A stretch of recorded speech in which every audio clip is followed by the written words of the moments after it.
اس کی بیوی آگ بگولا ہونے لگتی ہے اور کچھ پڑھ کر پانی کے گلاس میں پھونک مارتی ہے اور پانی کا گلاس عادل پر پھینکتی ہے اور زور سے کہتی ہے تو بلی بن جا۔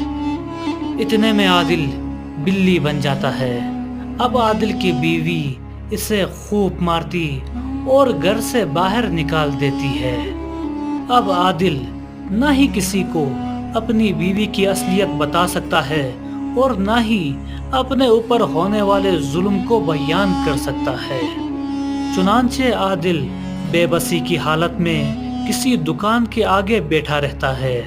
اتنے میں دکاندار آتا ہے اور عادل کے سر پر پتھر مارتا ہے اور چلا کر کہتا ہے بھاگ یہاں سے۔ عادل کو کچھ سمجھ نہیں آتا۔ وہ کہیں بھی جاتا کوئی نہ کوئی اسے ڈنڈے یا پتھر سے مارتا۔ آخر کار عادل کسی قصاب کے دکان کے پاس پہنچتا ہے۔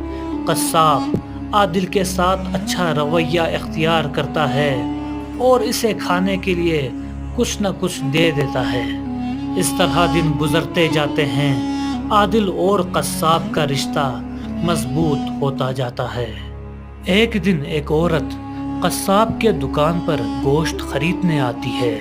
جب عورت گوشت خریدنے کے بعد قصاب کو قیمت ادا کرنے لگتی ہے تو عادل فوراً ایک نقلی سکے کو دیکھتا ہے اور اس نقلی سکے کو اپنے پنجوں میں دبوچ لیتا ہے۔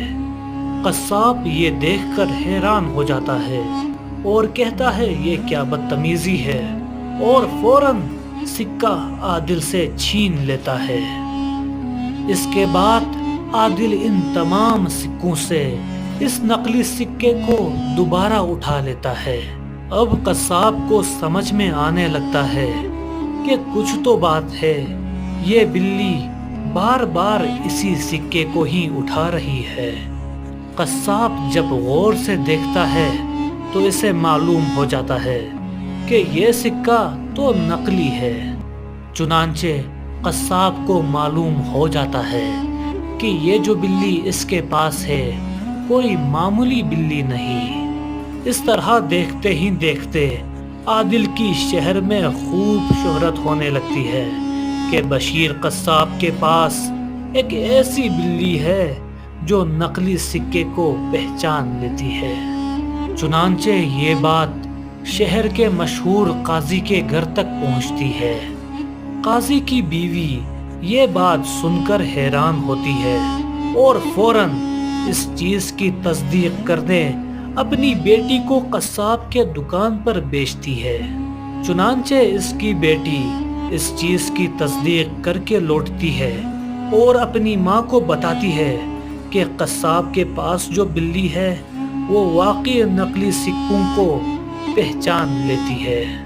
پھر اس کے بعد قاضی کی بیوی اور بیٹی قصاب کے دکان پر پہنچتی ہے اور قصاب سے کہتی ہے آپ کے پاس جو بلی ہے دراصل یہ بلی نہیں بلکہ اس پر کالے جادو کا اثر ہے۔ قصاب کہتا ہے اگر واقعی میں ایسا ہے تو کیا آپ اس جادو کے اثر کو توڑ سکتی ہیں؟ قاضی کی بیوی بولتی ہیں میرے پاس ایک منتر ہے، شاید یہ منتر اثر کرے، میں ایک بار کوشش کرتی ہوں۔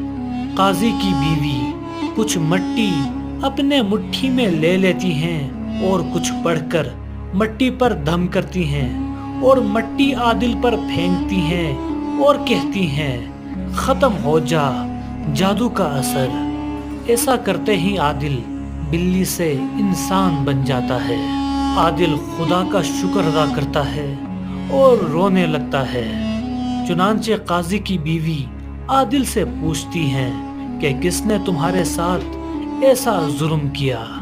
عادل تفصیل سے تمام واقعہ قاضی کی بیوی اور تمام لوگوں کو سناتا ہے۔ تمام واقعہ سننے کے بعد قاضی کی بیوی بولتی ہیں کیا تم اپنی بیوی سے انتقام لینا چاہتے ہو؟ عادل بولتا ہے میں انتقام لینا تو نہیں چاہتا، البتہ اگر اسے اس کے حال پر چھوڑ دیا جائے تو یقیناً وہ مجھے یا کسی اور کو نقصان ضرور پہنچائے گی۔ چنانچہ قاضی کی بیوی دوبارہ سے کچھ مٹی اپنے ہاتھ میں اٹھاتی ہے اور کچھ پڑھ کر مٹی پر دم کرتی ہے۔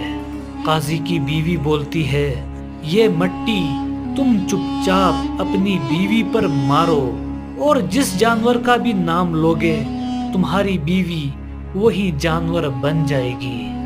چنانچہ عادل چپ چاپ اپنے گھر جاتا ہے اور مٹی اپنی بیوی پر مارتا ہے اور کہتا ہے تو گدھی بن جا، اور وہ گدھی بن جاتی ہے۔ عادل اب اپنی بیوی کو، جو اب گدھی بن چکی ہوتی ہے، گھر کے سامنے والے درخت سے باندھ دیتا ہے۔ بیوی سے کہتا ہے، میں تو تمہیں اس غلط کام سے دور کرنا چاہتا تھا، مگر تم نے تو میرے ہی اوپر ظلم کر دیا۔ اب ساری زندگی اسی طرح گدھی بن کر رہو، یہی تمہاری سزا ہے۔